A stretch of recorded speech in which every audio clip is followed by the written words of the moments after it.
कल से शुरू होने वाले T20 विश्व कप के क्वालिफाइंग मुकाबलों से पहले आज तक चैनल की बड़ी पेशकश सलाम क्रिकेट शुरू। कॉन्क्लेव में क्रिकेट जगत के दिग्गज जुट रहे हैं। टीम इंडिया के पूर्व विस्फोटक बल्लेबाज वीरेंद्र सहवाग की बेबाक बयानी से हुआ सलाम क्रिकेट का आगाज। धोनी को दी नंबर 4 पर बैटिंग करने की सलाह। देखिए, सबसे अच्छी बात यह थी कि MS धोनी कल 4 नंबर बैटिंग करने आए, जो कि जनरली बहुत कम देखने को मिला है हम लोगों को।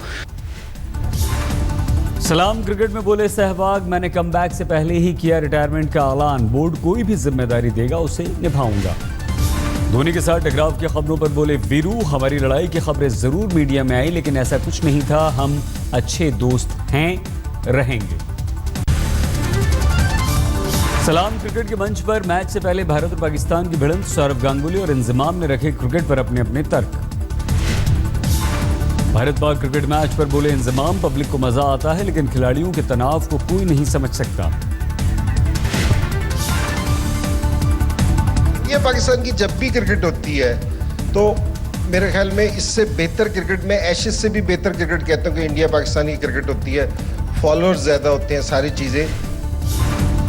इंजमाम ने कहा, दोनों देशों के बीच क्रिकेट ना होना क्रिकेट प्रेमियों पर अत्याचार जैसा, पाक खिलाड़ियों को खतरे जैसी कोई बात सामने नहीं आई।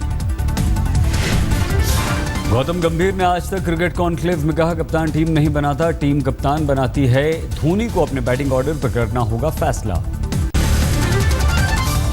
वर्ल्ड T20 के लिए हिमाचल प्रदेश के धर्मशाला में भारत और पाकिस्तान के मैच पर असमंजस बरकरार। पाकिस्तान से 2 सदस्यों की टीम सुरक्षा की समीक्षा के लिए पहुंची। वाघा बॉर्डर के रास्ते भारत पहुंचे सुरक्षा की समीक्षा करने वाली टीम के सदस्य। पाकिस्तान ने पुख्ता सुरक्षा होने पर ही अपनी क्रिकेट टीम को भेजने की कही है बात। पाकिस्तानी सुरक्षा टीम के एक सदस्य को नया वीजा जारी किया गया, जबकि दूसरे सदस्य को वाघा बॉर्डर पर हिरासत में लिया गया। वाघा बॉर्डर से पास नहीं होने का था परमिट। विदेश मंत्रालय ने बाद में मुहैया कराए जरूरी दस्तावेज। पाकिस्तान से वर्ल्ड कप देखने आने वाले हर शख्स पर होगी सुरक्षा एजेंसियों की नजर। हर मैच के लिए 250 पाकिस्तानी फैंस को भारत आने की मिलेगी इजाजत। पाकिस्तान सुरक्षा टीम के दौरे पर सुरक्षा सख्त है। धर्मशाला में भी क्रिकेट स्टेडियम के आसपास सुरक्षा के कड़े इंतजाम किए गए। गृह मंत्रालय में आंतरिक सुरक्षा को लेकर अहम बैठक। गृह मंत्री राजनाथ सिंह की अध्यक्षता में हुई बैठक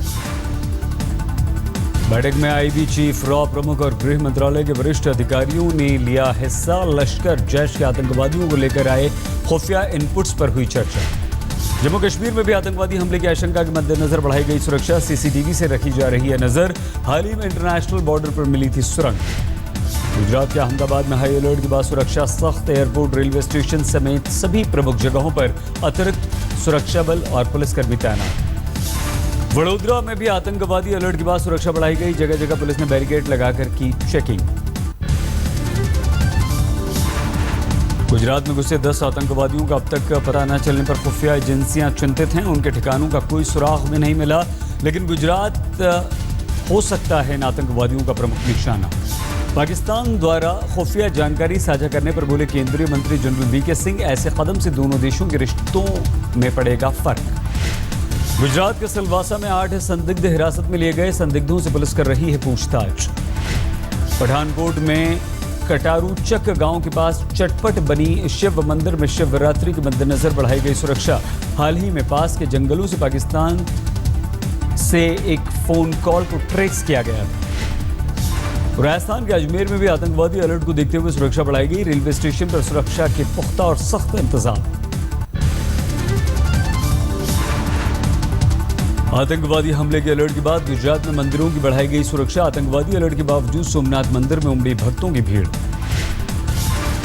महाशिवरात्रि के मद्देनजर वाराणसी के विश्वनाथ मंदिर में बाबा के दर्शन को पहुंचे भक्त। बाबा विश्वनाथ के भक्तों ने किए दर्शन। महाशिवरात्रि पर गाजियाबाद के दुधेश्वर नाथ मंदिर में भक्तों का तांता लगा। रात से ही लगी श्रद्धालुओं की लंबी लंबी कतारें। उज्जैन में महाशिवरात्रि पर महाकाल का विशेष श्रृंगार हुआ। भस्म आरती देखने के लिए भक्तों की भीड़ उमड़ी। महाशिवरात्रि पर दिल्ली के गौरी शंकर मंदिर में भगवान शंकर के भक्तों की भारी भीड़। देर रात से ही दर्शन के लिए भक्तों ने लगानी शुरू कर दी थी लाइनें। भूमाता ब्रिगेड त्र्यंबकेश्वर में भगवान शिव पर जल चढ़ाने पर अड़ी भूमाता ब्रिगेड की तृप्ति देसाई कार्यकर्ताओं के साथ पुणे से त्र्यंबकेश्वर के लिए हुई रवाना। त्र्यंबकेश्वर मंदिर के गर्भगृह में प्रवेश की कोशिश कर रही एक साध्वी को बाहर निकाला गया। स्थानीय महिलाओं ने मंदिर परिसर से साध्वी को बाहर निकाला। कोलकाता में पेपर कटिंग गोदाम में लग गई आग। घंटों की मेहनत के बाद आग पर काबू पाया गया। कोलकाता एयरपोर्ट पर धमाके की धमकी को देखते हुए सुरक्षा सख्त कर दी गई है। एयरपोर्ट पर विजिटर्स की एंट्री बैन कर दी गई है। मंदिरों की कोलकाता में बढ़ा दी गई है सुरक्षा। दिल्ली से सटे यमुना एक्सप्रेसवे पर हादसे में मरने वाले युवक का परिवार स्मृति ईरानी के रुख से नाराज है। इसी सड़क हादसे में बाल बाल बची थी स्मृति ईरानी। परिवार का आरोप है मंत्री स्मृति ईरानी ने मौके पर मृत और घायलों को देखने तक की जहमत नहीं उठाई। आरोप पर स्मृति ईरानी के ऑफिस का बयान आया है। जिस गाड़ी से हादसा हुआ उसका मंत्री के काफिले से कोई लेना देना नहीं है। घटना के बाद मंत्री ने एसएसपी को फोन कर घायलों के लिए फौरन एम्बुलेंस भेजने के भी निर्देश दिए थे। उत्तर प्रदेश के हरदोई में रोडवेज की बस में आग लग गई। हादसे के वक्त बस में यात्री नहीं थे। उत्तर प्रदेश के इटावा में ट्रक की टक्कर से कावड़ियों की मौत हो गई है। गुस्साए कावड़ियों ने ट्रक में आग लगा दी है। उत्तर प्रदेश के मैनपुरी में तिलक समारोह के दौरान हर्ष फायरिंग में बेटी के पिता की मौत। उत्तर प्रदेश पुलिस में सिपाही था मृतक। यूपी के पीलीभीत में 8 साल की मासूम बच्ची का शव मिला। पुलिस को दुष्कर्म के बाद हत्या की आशंका। घर वालों ने फरार पड़ोसी पर जताया है शक। कानपुर में बदमाशों ने दिन दहाड़े एक डॉक्टर को गोली मार दी। समाजवादी पार्टी नेता के घर के बाहर ही हत्या की गई। सीसीटीवी में कैद हुई है आरोपियों की तस्वीरें। इलाहाबाद में युवक की हत्या के बाद हंगामा हुआ है। गुस्साए लोगों ने रोड जैम कर हंगामा किया। उत्तराखंड के अल्मोड़ा में ट्रेन की टक्कर से बाघ की मौत हो गई। टाडा वन रेंज के जंगल के बीच से गुजरती है रेलवे लाइन। राजस्थान के सीकर में पुलिस ने बीती रात एक होटल पर छापा मारकर क्रिकेट मैच पर सट्टेबाजी करते हुए 4 सटोरियों को गिरफ्तार किया। एक अन्य कार्रवाई में पुलिस ने 7 जुआरियों को भी गिरफ्तार किया। उनके कब्जे से 35,000 रुपए भी जब्त किए। अलवर में एक तेज रफ्तार ट्रैक्टर ने सड़क पर 2 लोगों को कुचल दिया। दोनों ही लोगों की मौके पर ही मौत हो गई। राजस्थान के अलवर के मालाखेड़ा इलाके में शिव मंदिर की स्थापना को लेकर जमीन विवाद में संघर्ष हुआ है। संघर्ष में 1 दर्जन से ज्यादा लोग घायल हो गए हैं। राजस्थान के बीकानेर में 3 दिन से जारी बारिश और ओले गिरने से मौसम का मिजाज बदल चुका है। सोमवार सुबह छाया रहा कोहरा। राजस्थान के धौलपुर में नाबालिग से रेप की कोशिश की गई। लड़की के शोर मचाने पर फरार हुआ आरोपी। पुलिस ने दर्ज किया है केस। हरियाणा के आरक्षण आंदोलन के नाम पर हिंसा के खिलाफ अलवर में मौन जुलूस। राष्ट्रपति, प्रधानमंत्री, डीएम के नाम ज्ञापन। पश्चिम बंगाल के हावड़ा में रेप से बचने के लिए इमारत की 3री मंजिल से एक छात्रा ने छलांग लगा दी। अस्पताल में घायल है छात्रा भर्ती। जम्मू कश्मीर के कुलगाम में आतंकवादियों के साथ चल रही मुठभेड़ खत्म हो गई है। सेना ने हिजबुल के एक आतंकवादी को ढेर कर दिया। एक जवान भी घायल हुआ है। सुरक्षा एजेंसियों ने जारी की हिजबुल के पोस्टर बॉय बुरहान और उसके ग्रुप की तस्वीर। हाल ही में मुठभेड़ में ढेर हुए थे ये आतंकवादी। दिल्ली पुलिस ने आदर्श शर्मा नाम के शख्स को हिरासत में लिया। आदर्श पर कन्हैया के खिलाफ प्रेस क्लब के बाहर पोस्टर लगाने का आरोप। पोस्टर में कन्हैया की हत्या पर 11 लाख रुपए इनाम देने की घोषणा की गई थी। दिल्ली में ईपीएफ में टैक्स के प्रस्ताव के विरोध में कांग्रेस का प्रदर्शन। दिल्ली कांग्रेस अध्यक्ष अजय माकन ने किया इस प्रदर्शन का नेतृत्व। कांग्रेस उपाध्यक्ष राहुल गांधी ने छत्तीसगढ़ के आदिवासियों के प्रतिनिधियों से मुलाकात की। राहुल ने आदिवासियों की समस्याएं समझी। केंद्रीय मंत्री स्मृति ईरानी के साथ संघ और एबीवीपी के नेताओं की बैठक। कई अहम मुद्दों पर चर्चा हुई। जेएनयू विवाद में रजिस्ट्रार की चिट्ठी से नया खुलासा हुआ है। रजिस्ट्रार जुत्सी के अनुसार 9 फरवरी को कार्यक्रम को रद्द करने पर कन्हैया ने फोन कर जताया था एतराज। रजिस्ट्रार जुत्सी की एक चिट्ठी आंतरिक जांच कमेटी को सौंपी गई। 11 मार्च को आंतरिक कमेटी की रिपोर्ट होगी पेश। जेएनयू छात्र संघ अध्यक्ष कन्हैया का बचाव किया है। शहला ने कन्हैया के बारे में कहा कि उसने कुछ गलत नहीं किया। छात्र संघ में जब हमसे मदद मांगी जाती है तो हम करते हैं उत्तर प्रदेश के हापुड़ में 3 मजदूरों की मौत हुई है। समाजवादी आवास योजना के तहत बन रहे निर्माण के दौरान हाई टेंशन तार की चपेट में आ गए मजदूर। उत्तर प्रदेश के मिर्जापुर में जेल में बंद कैदी ने पेड़ से कूदकर आत्महत्या कर ली। पत्नी की हत्या के आरोप में जेल में बंद है यह कैदी। उद्योगपति विजय माल्या को कोर्ट से झटका लगा है। ईडी केस में सुनवाई पूरी होने तक नहीं निकाल पाएंगे बैंक से 500 करोड़ रुपए। अगली सुनवाई 28 मार्च को। उत्तर प्रदेश के फतेहपुर में एक शख्स ने महाशिवरात्रि पर मन्नत पूरी होने पर भगवान को अपनी जीभ काटकर चढ़ाने की कोशिश की।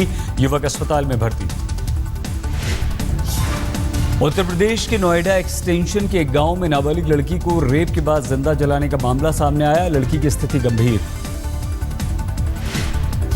पटना में व्यापारियों ने किया प्रदर्शन। वित्त मंत्री अरुण जेटली का पुतला फूंक कर जताया अपना विरोध। राजस्थान के झालावाड़ में नदी की मिट्टी धंसने से एक मजदूर की मौत हो गई। एक अन्य मजदूर हो गया घायल। उत्तर प्रदेश के मुजफ्फरपुर के बीजेपी विधायक सुरेश शर्मा पर दलित महिला से मारपीट का आरोप। केस दर्ज। अस्पताल में भर्ती है पीड़ित। दिल्ली में नांगलोई रोड पर क्लस्टर बस ने बाइक सवार को रौंदा। मौके पर ही हो गई बाइक सवार की मौत।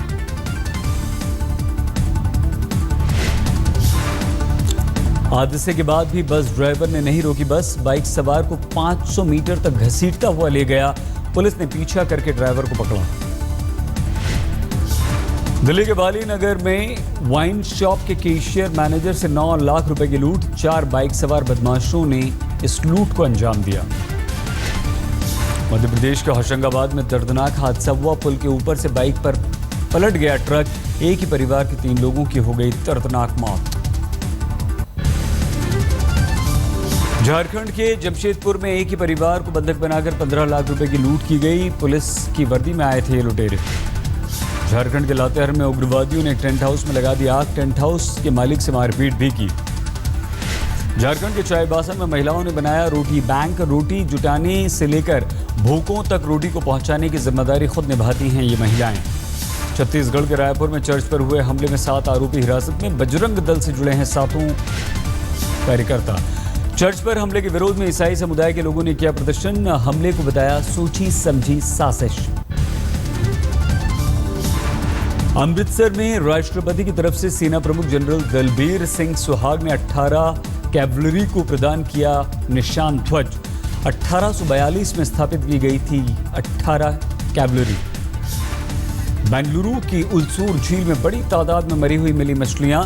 इंडियन इंस्टीट्यूट ऑफ साइंस के विशेषज्ञ कर रहे हैं मछलियों के मरने की जांच। मदुरई में एक शरणार्थी शिविर में श्रीलंकाई नागरिक ने किया आत्महत्या। रविंद्रन का बेटा अस्पताल में भर्ती था।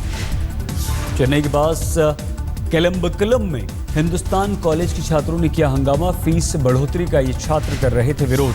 श्रीनगर के लाल चौक पर विधायक इंजीनियर राशिद का प्रदर्शन। पब्लिक सेफ्टी एक्ट के तहत 3 युवकों की गिरफ्तारी का कर रहे हैं विरोध।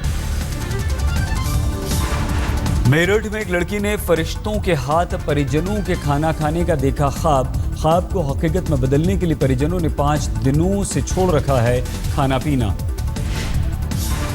फरिश्तों से भोजन की उम्मीद पाले परिवार की बिगड़ी सेहत। मजिस्ट्रेट समेत आला अधिकारियों ने किसी तरह समझा बुझाकर सभी को खिलाया खाना। बोकारो के जरीडीह में महिला से बर्बरता। डायन बताकर काटे महिला के बाल। सरेआम किया निर्वस्त्र। जालौन में मंदिर की प्रतिमा तोड़े जाने पर बढ़ा विवाद। प्रदर्शनकारियों ने बाजार बंद कराया। भारी सुरक्षा बल तैनात किया गया। नासिक में दुनिया की सबसे ऊंची प्रतिमा तैयार हुई। 113 फीट ऊंची जैन तीर्थंकर ऋषभ देव की प्रतिमा का 1996 से हो रहा था निर्माण।